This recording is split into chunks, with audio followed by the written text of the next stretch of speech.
Sir, ನಾನಿವತ್ತು ಪಾರ್ಲಿಮೆಂಟಿಗೆ ಹೋಗ್ತಾ ಇದ್ದೀನಿ. ನಮ್ಮ ಜಯನಗರ ಮೆಟ್ರೋ ಸ್ಟೇಷನ್ ಇಂದ ಬಸವನಗುಡಿ ಮೆಟ್ರೋ ಸ್ಟೇಷನ್ಗೆ ಹೋಗ್ತಾ ಇದ್ದೀನಿ ಅಷ್ಟೇನೆ. ಮೊದಲನೇದಾಗಿ ಬೆಂಗಳೂರು ಜನರ ಹೋರಾಟದ ಪ್ರತಿಫಲವಾಗಿ ರಾಜ್ಯ ಸರ್ಕಾರ ಏನು ಮೆಟ್ರೋ ದರವನ್ನ 2ನೇ ಬಾರಿ ಏರಿಸಬೇಕು ಅಂತ, ಗಾಯದ ಮೇಲೆ ಬರೆ ಹಾಕಬೇಕು ಅನ್ನುವಂತ ಯೋಜನೆ ಹೊರಟಿದ್ರು. ಅದನ್ನ ನಿನ್ನೆ ಕೇಂದ್ರ ಸರ್ಕಾರದ ಒತ್ತಾಯದ ಮೇಲೆ ಅದನ್ನು ನಿಲ್ಲಿಸಲಾಗಿದೆ. ನಾನು ನಿನ್ನೆ ಕೂಡ ಹೇಳಿದ್ದೀನಿ, ಇದು ಕೇಂದ್ರ ಸರ್ಕಾರ ತಾತ್ಕಾಲಿಕವಾಗಿ ಕೊಟ್ಟಿರುವಂತ ನೆರವಷ್ಟೇ. ಮೆಟ್ರೋ ದರ ಪದೇ ಪದೇ ಏರ್ತಾ ಇರುವಂತದ್ದು ರಾಜ್ಯ ಸರ್ಕಾರ ಇಷ್ಟು ವರ್ಷಗಳು ಹಿಂದೆ ಎಲ್ಲಾ ಸರ್ಕಾರಗಳು ಕೊಟ್ಟಂತೆ ಬಜೆಟ್ನಲ್ಲಿ ಶ್ಯಾಡೋ ಕ್ಯಾಶ್ ಸಪೋರ್ಟ್ ಏನು ಬಜೆಟ್ನಲ್ಲಿ ಮೆಟ್ರೋ ಕೊಡ್ತಾ ಇದ್ರು, ಅದನ್ನ ಈ ಸರ್ಕಾರ ನಾವು ದಿವಾಳಿ ಎದ್ದೋಗಿದ್ದೀವಿ, ನಾವು ಖಾಲಿ ಟ್ರಂಕ್ ಆಗಿದ್ದೀವಿ, ನಮ್ಮ ಹತ್ರ ದುಡ್ಡಿಲ್ಲ, ಆ ಕಾರಣಕ್ಕೆ ನಮಗೆ ಕೊಡಕ್ಕಾಗೋದಿಲ್ಲ, ಅದನ್ನ ನೀವು ದರ ಏರಿಸಿ ಪ್ರಯಾಣಿಕರಿಂದನೇ ತಗೊಳ್ಳಿ ಅಂತ ಹೇಳಿದ್ದಾರೆ. ಆ ಕಾರಣಕ್ಕೋಸ್ಕರ ದರ ಜಾಸ್ತಿ ಆಗಿದೆ.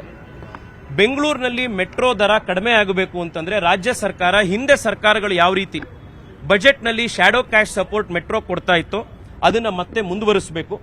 ಮಾನ್ಯ ಮುಖ್ಯಮಂತ್ರಿಗಳು, ರಾಜ್ಯ ಸರ್ಕಾರ ಫೇರ್ ಫಿಕ್ಸೇಷನ್ ಕಮಿಟಿ ಎದುರುಗಡೆ ನಮ್ಮ ಹತ್ರ ಆರ್ಥಿಕ ಸ್ಥಿತಿ ಇವತ್ತು ಬಹಳ ಕಷ್ಟದಲ್ಲಿದ್ದೀವಿ, ನಮಗೆ ಇದನ್ನು ಕಂಟಿನ್ಯೂ ಮಾಡೋಕ್ಕಾಗಲ್ಲ ಅಂತ ಹೇಳಿದ್ದಾರೆ. ಇದು ಬಹಳ ಚಿಂತೆಗೀಡುವಂತ ಒಂದು ವಿಷಯ. ರಾಜ್ಯದ ಸ್ಥಿತಿ ಹೀಗಾಗಿದೆಯಾ ಅಂತ ಬರ್ತಾ ಇರೋ ಬಜೆಟ್ ಸೆಷನ್ ನಲ್ಲಿ ಮುಖ್ಯಮಂತ್ರಿಗಳು ಶ್ವೇತಪತ್ರ ಹೊರಡಿಸಬೇಕು. ರಾಜ್ಯದ ಆರ್ಥಿಕ ಶಕ್ತಿ ಏನಿದೆ, ಆರ್ಥಿಕತೆ ಏನಿದೆ, ನಿಜವಾಗ್ಲೂ ಕೂಡ ನಮ್ಮ ಹತ್ರ ನಾವು ದಿವಾಳಿ ಎದ್ದೋಗಿದೀವ, ನಿಮ್ಮ ನಾಯಕತ್ವದಲ್ಲಿ ಖಾಲಿ ಟ್ರಂಕ್ ಆಗಿದೆಯಾ ರಾಜ್ಯದ ಖಜಾನೆ, ಇದ್ರ ಬಗ್ಗೆ ಕ್ಲಾರಿಟಿ ಕೊಡಬೇಕು ಅಂತ ಆಗ್ರಹ ಮಾಡ್ತಾ ಇದ್ದೀನಿ. ಮತ್ತೊಮ್ಮೆ ಬೆಂಗಳೂರಿನ ನಾಗರಿಕರಿಗೆ ಇವತ್ತು ನಮಗೆ ಸಿಕ್ಕಿರುವಂತ ಈ ಯಶಸ್ಸಿಗೆ, ಮೆಟ್ರೋ ದರವನ್ನ ಇಳಿಸಿರುವಂತ, ತಾತ್ಕಾಲಿಕವಾಗಾದ್ರೂ ತಡೆ ಹಿಡಿದಿರುವಂತ ಈ ಪ್ರಯತ್ನಕ್ಕೆ ಅವರಿಗೆ ಅಭಿನಂದನೆ ಸಲ್ಲಿಸ್ತೀನಿ. ಅವರ ಬೆಂಬಲಕ್ಕೆ ಯಾವಾಗಲೂ ಕೃತಜ್ಞತೆಯಿಂದ ಇರ್ತೀವಿ ಅಂತ ಈ ಸಂದರ್ಭದಲ್ಲಿ ಜನಕ್ಕೆ ನಮಸ್ಕಾರ ಮಾಡ್ತೀನಿ. ಪಾರ್ಲಿಮೆಂಟ್ ನಡೀಬೇಕಲ್ಲ ಸರ್, ಇವ್ರು ಎಲ್ಲಿ ಬಿಡ್ತಾ ಇದ್ದಾರೆ ಕಾಂಗ್ರೆಸ್ನವರು? ಪ್ರತಿ ದಿವಸ ಯಾವುದೋ ಒಂದು ಕುಂಟೆಪ್ಪ ಹಿಡ್ಕೊಂಡ್ಬಂದು ಪ್ರಧಾನ ಮಂತ್ರಿಗಳಿಗೇನೆ ಘೇರಾವ್ ಹಾಕ್ತೀವಿ, ಪ್ರಧಾನ ಮಂತ್ರಿಗಳನ್ನೇ ಸದನದ ಒಳಗಡೆ ಯಾರು ಮಹಿಳಾ ಸಂಸದರಿದ್ದಾರೆ ಅವ್ರನ್ನ ಮುಂದ್ಬಿಟ್ಟು ನಾವು ಗಲಾಟೆ ಮಾಡ್ತೀವಿ ಅಂತಿರುವಂತ ಕಾಂಗ್ರೆಸ್ನವರಿಗೆ ಸದನ ನಡಿಬೇಕು ಅಂತ ಎಲ್ಲಿದೆ? ಸದನ ನಡೆದ್ರೆ ಈ ತರದ ವಿಷಯಗಳು ಚರ್ಚೆ ಬರ್ತವೆ. ಇವ್ರಿಗೆ ಸದನ ನಡಿಬೇಕು ಅನ್ನೋದೇ ಇಲ್ಲ. ಇದು ಇವತ್ತಾಗಿರುವಂತ ವಾಸ್ತವ ಸ್ಥಿತಿ. You are the MP of Bangalore South and notice has been given to you by police not to protest. What do you have to say about it? It is very unfortunate that the state government has given a notice to me to not come here near the metro station, assemble and to even address the media. This shows that the state government is afraid that their lies, their falsehoods will be exposed. I am not somebody who is going to be perturbed or disturbed by these police notices.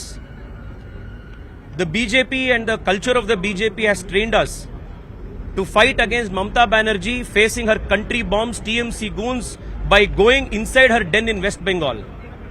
And the state government thinks that they can disturb me and arrest me in my own area in Jayanagar. If this is the attitude of the state government, they better wake up and smell the coffee. We will continue the protest. We will continue our fight for better public transport. We will continue to raise our voice for better infrastructure for Bangalore. We will continue our fight to make Bengaluru a congestion-free city that is one of the most livable cities in the world. This is our vision. You are carrying a trunk, a symbolic of. Can you just show the trunk? This is an empty trunk. An empty trunk, which is symbolic of the state of finances of the Congress government. And this is not my assertion. The Chief Minister himself, the government of Karnataka himself has said before the Fair Fixation Committee that they don't have the financial ability to continue the budgetary support to Bangalore Metro, which is why the fares are being repeatedly increased.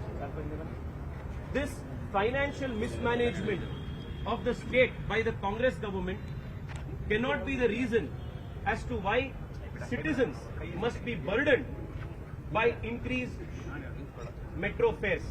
Public transport must be affordable, and in a city like Bangalore, affordable, accessible public transport is a fundamental right of citizens.